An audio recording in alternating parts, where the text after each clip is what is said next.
तुम्हाला जरी जनताचे दुःख दिसत नाही तर तुम्ही सगळ्यांना, ज्ञानेश्वरी मुंडेला, संतोष देशमुखचे परिवाराला, करुणा मुंडेचे परिवाराला, सगळ्यांना तुम्ही विष पाजा.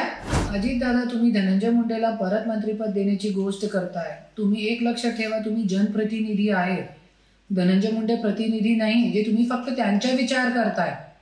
बीड जिल्ह्याचे तुम्ही पालकमंत्री आहे.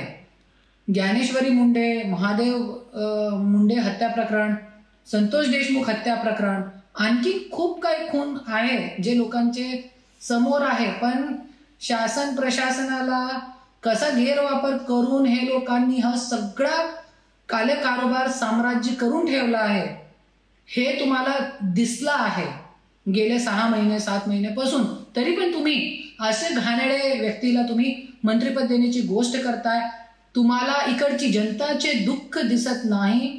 जनप्रतिनिधी असताना ज्ञानेश्वरी मुंडे, संतोष देशमुख हत्या प्रकरण, करुणा मुंडे, आमच्या मुलाबाळांची काय अवस्था करून ठेवलेली आहे त्यांनी येऊन बघा एकदा आणि नंतर तुम्ही विचार करा. आणि असे घाणेरड्या व्यक्तीला जरी तुम्ही मंत्रिपद परत देताय तो महाराष्ट्राची जनता हे सहन करणार नाही.